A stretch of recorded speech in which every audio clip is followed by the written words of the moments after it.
All right, guys, we're back, and you already know what's up. It's UFC Fight Night Song versus Figueiredo in Macau predictions. All right, and guys, I'm actually so hyped for this fight night. Totally not because almost every fighter on this card is a certain race. All right, we can talk about that, but I'm so hyped for this card, and we're gonna give my full prediction on this card. 100% not biased. All right. And let's get straight into it. All right. Starting with first fight of the card, Loma Lookabunmi versus Jacqueline Amore. Okay. Pretty fodder fight. Can't lie. Got a Thailand. I haven't seen much female Thailand fighters, not gonna lie, but 5'1" is wild. 5'1" is a crazy pull. I know these strawweight female fighters are short, but I don't think I've seen 5'1" yet. Thailand, I know Amarim. I've seen some of her fight results, and she's been on a streak, I'm pretty sure. But Thailand female fighter, though, I feel like it's kind of crazy. I can't lie. I feel like they can brawl. Obviously, they're gonna be a crazy Muay Thai fighter. But Amarim has a lot of success in the UFC I've been seeing, so we're gonna go with Amarim, okay? But that's kind of a fodder fight. We're moving on to some real stuff now. All right, guys. Our first Chinese fighter, we got Zhu Kangjie versus Ramon Tavares. I don't know if this site's outdated because I keep seeing it's supposed to be him versus someone else, like a Mexican guy. I forgot his name, but y'all know what I'm talking about. All right. And we're going to Zhu Kangjie.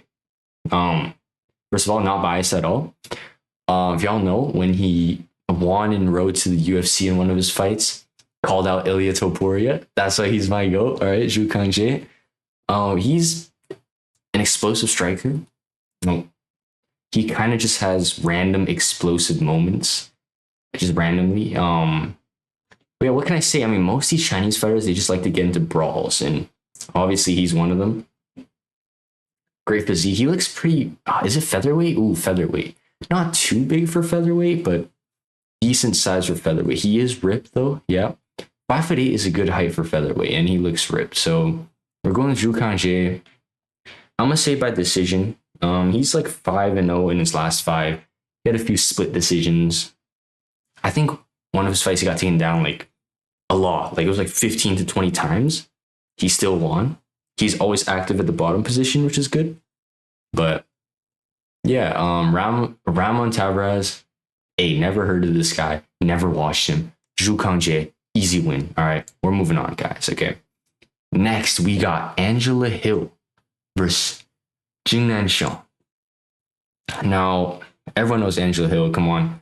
UFC vet, been in the game for so long. But Jingnan Xiong, some of y'all or most of y'all should know her, but obviously doesn't show much of the stats here. But she was a one champion champ.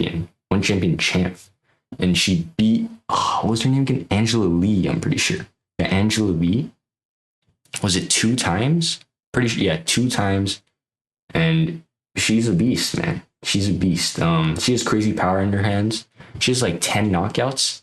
10 knockouts at 115 pounds. That is crazy work. You gotta have a lot of power for that. But to be fair, hey, she is kind of wild. Like, she's not really one of those technical, beautiful strikers. She just rushes in, brawls. I don't know why all the Chinese fighters are like that, but that's just how it is. Angela Hill, on the other hand, well-seasoned vet. Pretty atrocious record, though, 18-16, but you got to know she's fighting the best of the best in the women's strawweight division. So it's pretty justified, the record. Now, I know what you guys are thinking. Usually you always go with the UFC vets against these fighters from new organizations, or not new, but different organizations, because they always get fraud checked. But this one, guys, I'm telling you, it's different. It's different. Xiong is crazy. She's really old, though. She's 38. I mean, oh yeah, I didn't even say making her debut for the UFC. Y'all probably caught on. But yeah, she's 38. Hill is like 41. So this is pretty cooked, but we're going with Jingnan Xiong. Angela Hill is like a volume striker. She probably doesn't like, I don't think she's going to throw enough. And Jinan Xiang is wild. She's going to engage. She's going to move forward, be aggressive, and throw a lot. And yeah, Angela Hill is really tough, though I don't see her getting finished at all. So I think Jinan Xiang by 3 rounds, 3-round decision, domination. Could she get a finish? Maybe, because she's 41. You never know, but she's tough to get out of there, man. So yeah, probably decision win for Xiang Jinan. And then moving up, we got Ray Tsuruya versus Jesus Aguilar. Or we call him the Sumu Darji victim. All right, Sumu Darji styled on him last fight. But we're getting off track. All right, Ray Tsuruya, Japanese wrestler, you know, what else I have to say? And you got Jesus Aguilar, who's really, really short for the division. You might think 5'4" isn't that bad, but I have a feeling he's like even shorter than 5'4" because in that Sumo Derji fight, he just looked like a little baby. Like he would extend his punches like all the way, and it wouldn't even come close to Sumo Darji. Like I know Sumo Darji is like really tall for flyweight and really lanky, but he looked way too undersized in there. I don't see much out of Jesus. I feel like he's really mid. And Tsuruya, he's a good grappler. So we're going to go with Tsuruya. That's it. Simple as that. We're going to go with Tsuruya. Not a very important fight, though. Okay? Let's move on, guys. Now we got Ari Chiling versus Cody Haddon. We're picking Ari Chiling. No bias. No bias here at all. Let me explain. All right. So, first of all, I know Cody Haddon. Great prospect. 8-1. He hasn't fought in what, like 2 years? I'm gonna be for real. He's probably gonna win against Ari Chiling. You might style on him because he's actually genuinely a great prospect. Ari Chiling, on the other hand, is kind of like a well-seasoned vet. Not really well. He's a vet in the UFC. His last fight was amazing. 20-second knockout, which kind of happens once in a blue moon. So I'm not really gonna bet on that. But he is pretty decent fighter. Haddon is the better fighter, and he is an up-and-coming prospect. But hear me out. That 2-year layoff, you don't know what's going to happen, or you don't know what has happened because of an injury, right? So we're going to go with Ari Chiling. Yeah, watch him knock out Haddon in the first 20 seconds again, like last match. Hey, I'm sorry, guys. That's not happening, but yeah, we're going to go with Ari Chiling. I'm not biased, guys. I swear I'm not biased. Moving on. Okay. Ooh, minus 360. Yeah, okay. Hey, we're moving on. Welterweight bout. We got Dang Ming versus Jose Henrique. My GOAT Dang Ming. UFC debut. And man, first of all, it doesn't show his record here, but I memorized his record. It was a 35-9. Crazy. Almost like 45. He almost had 45 professional fights. I know a lot of them was like kind of, what do you call it? A lot of them was just fights in like the Chinese regional scene, JCK or something. But it was a padded record. But this guy's crazy, bro. Like I said, all the Chinese guys, Ding Ming is a brawler. He just goes in, tries to look for the finish. Like he'll throw everything. He's tall and lanky for a welterweight, 6'2". Not too tall for a welterweight, but pretty tall. 6'2", 73-inch reach. And then Henrique, on the other hand, is actually even taller, even lankier. Look at this guy. Oh my God. Those calf kicks on him would go crazy. This guy's really lanky. He doesn't, he's not really a volume fighter. He kind of just fights at range, fights at distance. Henrique's 8-1, Dang Ming's 35-9. Big, not even big, major experience gap there, guys. And come on, we got a guy who charges forward 100% looking for the knockout. We got a guy that tries to stay at range. I said tries. He doesn't even do a very good job. He tries to stay at range and pepper his way to victory because obviously he's tall and lanky. But we're going Dang Ming with a brutal knockout. Probably late round 1 or round 2. That's my pick. I mean, before he signed with the UFC, he won the championship at A1 Combat. And people say it was an early stoppage, whatever, but he was beating the hell out of him. Ding Ming also got kind of dropped in that fight too, though, but he got to finish at the end of the day. And hey, we're gonna see Ding Ming, guys. Oh yeah, one more thing. This guy looks like he's like in his mid or late 40s. Like, I don't know what happened to this guy. He's listed at 31 years old, but it's the hair, bro. Because if you've seen pictures of him with the hair, yeah, you could say he's 30 something. But like bald Ding Ming looks like he's like 50. I don't know, man. It's kind of weird, but whatever. Let's move on. Okay. Next, we got Isak Lee versus Luis Felipe Diaz. All right, pretty good fight. Pretty good fight. I always think Luis kind of looks like Pereira. Maybe that's just the photo. I'm not trying to be racist, guys, I swear, but maybe it's the photo. Isak Lee, no photo, but obviously you could tell probably a Korean guy. 6'2" though. 5'10". Yeah. We're going with Isak Lee. We're gonna go with Isak Lee. 4-inch height advantage. We don't know the reach advantage. 4-inch height advantage. His record is pretty good, I checked. And Diaz has a decent record too. But we're going with Isak Lee. That is the featured prelim, I assume. It's an alright fight. We're moving on though to the main card, guys. Alright. And we got Alex Perez versus my boy Sumu Darji. Alright. So this is Sumu Darji's chance to get the number 11 ranking in the flyweight division. And I'm not going to sugarcoat it. This is a tough fight. So Perez, last fight, hurt Charles Johnson bad and then knocked him out. It was pretty bad. Like Johnson, after the fight got stopped, he didn't even know it got stopped. He was still like chasing Perez. But Perez is tough, man. The record doesn't really scream that. But you got to know he's facing the best of the best in the flyweight division constantly. So that record is justified. He's a pretty complete fighter. He can do a bit of everything. I mean, good wrestling, good striking, knocked out Charles Johnson. And we got Sumu Darji here, right? Look at this guy. He's listed at 5'8". Bro, I swear he's taller. Like in the cage, he looks like he's damn near 6 foot. But I know it's because all his opponents are in flyweight and they're short. And we'll see how he looks in the cage against Perez because he's only supposed to be 2 inches taller. Sumu Darji, rangy striker, beautiful striking, knows how to keep his distance very well, loves throwing kicks, just keeps you at distance, right? Early in his career, he had a lot of troubles with defending takedowns. That's his kryptonite. But you've seen the improvements. Don't lie, you've seen the improvements, right? His fight against Kevin Borjas. Everyone's picking Borjas, right? Borjas had some hype. Close fight with Joshua Van. Sumu Darji dominated him all 3 rounds. Okay. Not even close. Then we got Sumu Darji versus Jesus Aguilar, who's trying to wrestle him the whole time. Sumu Darji didn't get taken down once, and he landed his own takedown a couple of times, I believe.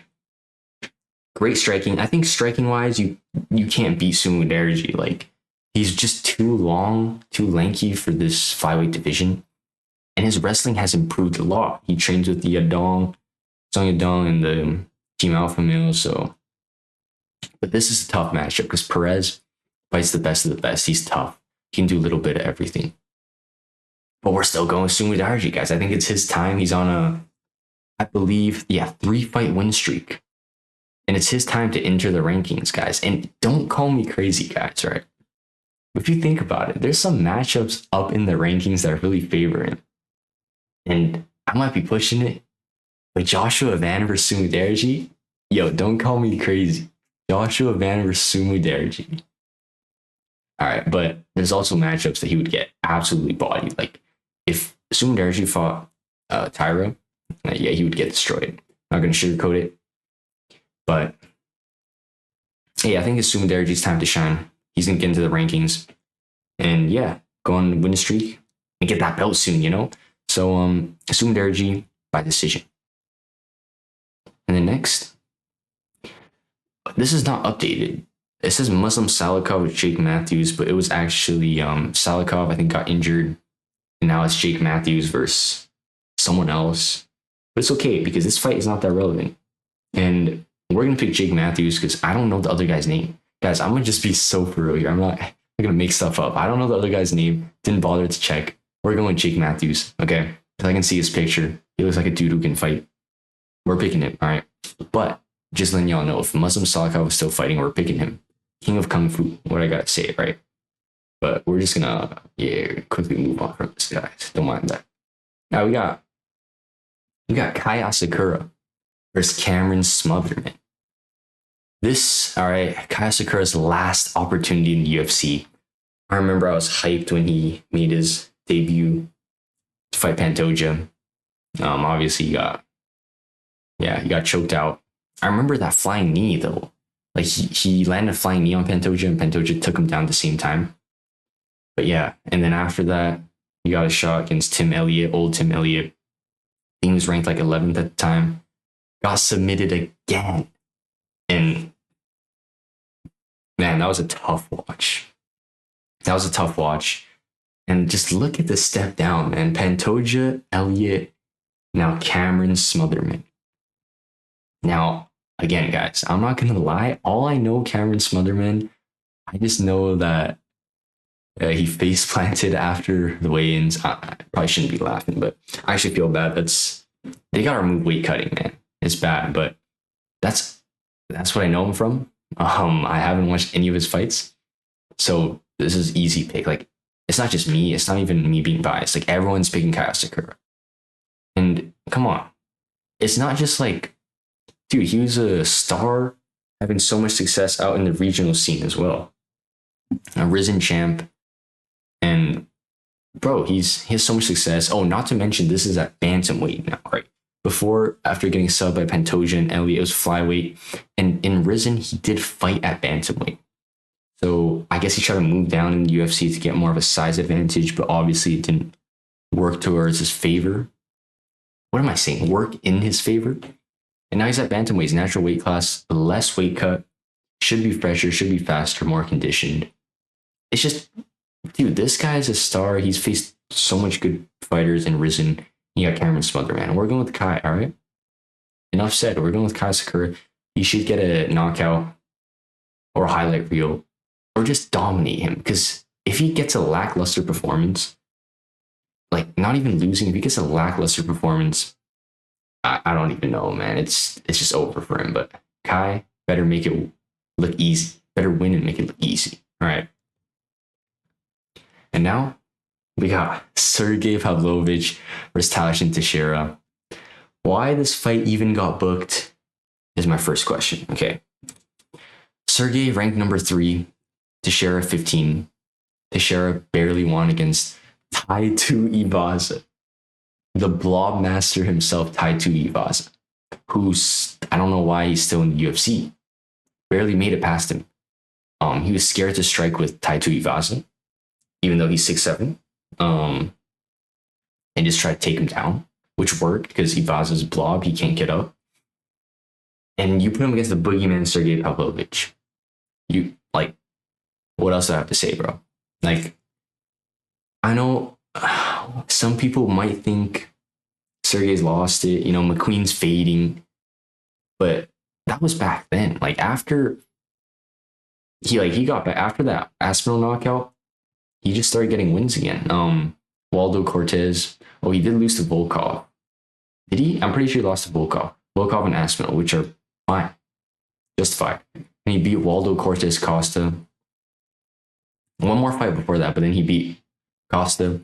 And he's back, man. Not the knockout machine boogeyman, but he is back, and he isn't one of those like top level heavyweights that aren't blobs, you know. It's like Sergey, Volkov, Aspinall, Gain, Don, yeah, like those guys.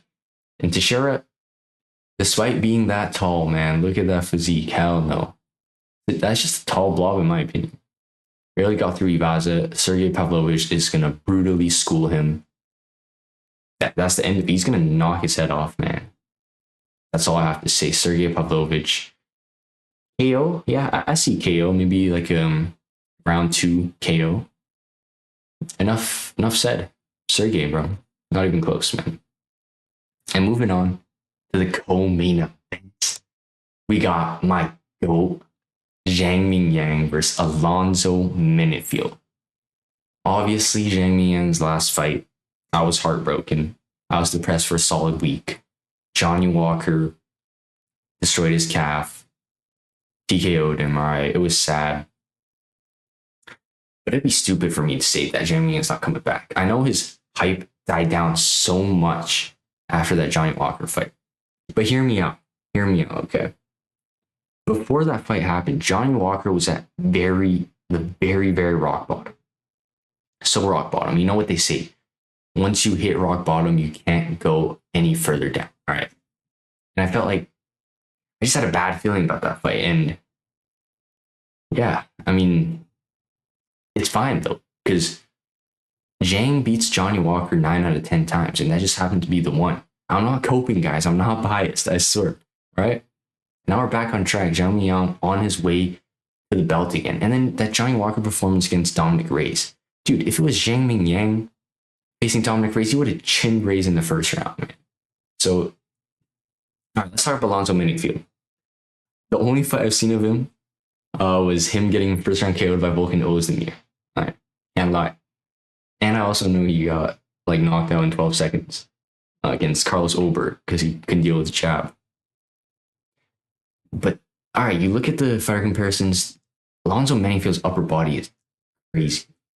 It is crazy. Look at the upper body size difference. Then you look at the leg difference. Look at that calf difference. But a calf, like a very big calf, might actually be bad. I've heard that, but hey, all that's out the window. Zhang Yang, after that Johnny Walker loss, that just solidified him to get the belt. It's part of the plot, guys. It's part of the plot. Zhang Yang is going to be the light heavyweight champ, and he's going to get back on track by knocking out Alonzo Minifield in the first round. And yeah, he's going to be 20-7. Light work. All the haters are going to be silenced, okay? That's all I have to say, man. Y'all must have forgot, man. This guy knocked out Tuco Tacos. Then he knocks out Ribeiro, both in the first round. Then he knocks out Ozzy Diaz in the first round. Then he knocks out Anthony Smith in the first round. You can say they're cans, but that's what you're supposed to do to cans, right? If you're good, you just finish them in the first round. So, Jamie Yan, TKO, first round. Let's go. And then we got our main event of the evening. Another one of my goats. We got Song Yadong versus Davison Figueiredo. Song Yadong coming off the loss against O'Malley. Now, I guess I could see O'Malley winning it, but I thought Song won because, listen, first round, significant strikes were a little bit in favor of O'Malley, but no one landed like anything good in the entire first round, and Song landed a takedown. And you guys might be saying takedown with no damage don't matter, but in any other fight, if one round, both fighters landed around the same, nothing happened, and one fighter lands a takedown, who do you think won the round? Okay, but let me not get into that. Okay, back to the topic. Song Yadong, you already know him, man. Come on, explosive striker. Very explosive striker. And a great takedown defense, and he actually has a great takedown game too now, as you saw demonstrated against Sean O'Malley. And then we got Davison Figueiredo. Y'all know who he is. He's a legend, former flyweight champ, moved up to bantamweight and hasn't been doing well since. Not to mention, right now he's 38 years old in the bantamweight division, which is brutal. Song is like 27 or 28. And the odds are all stacked against Figueiredo. Like literally, minus 500, plus 375. Let me just list them real quick. Song Yadong's younger, more explosive, more power. He's faster, more conditioned, more durable. Like, what do you want Figueiredo to do? Maybe the only way Figueiredo can pull this off is if Song Yadong kind of sticks his head into a guillotine. But that's not happening. That's not happening, okay? It's just, here's the thing. Song is guaranteed to win this because here's the pattern of Song, okay? He beats everyone in the rankings except for the really good guys that will guarantee him a title shot. Like when he fought Sandhagen, I feel like he could have won that fight if it wasn't doctor stoppage, because even after that cut, he was going crazy. That cut did affect him, but he was still piecing up Sandhagen, right? Sandhagen's lucky that cut was bad and had to get stopped. He lost to Sanhagen, which would have probably got him in a title shot. Then he lost to Piotr Jan, which would probably have gotten him a title shot. And then most recently, he lost to O'Malley, which probably would have given him a title shot. So this is just the plot of Song Yadong. All right, he's gonna beat Figueiredo with ease. He'll probably beat one more contender with ease, and then he'll probably face a really strong contender that'll guarantee him a title shot. Then he'll probably lose. But hey, fourth time's the charm, right? The fourth time he'll do it. He'll beat an actual great contender and get a title shot. It's bound to happen eventually. Right? Song Yadong's going to be first Chinese UFC male champion. But yeah, everything's stacked up against Figueiredo. I don't see him winning at all. Like, there's no way for him to win Song Yadong. But I don't think Song Yadong's going to knock out Figueiredo just because it's not because Song Yadong doesn't have the power, explosivity, but it's just Figueiredo. Despite him looking bad, old, slow, he is durable, man.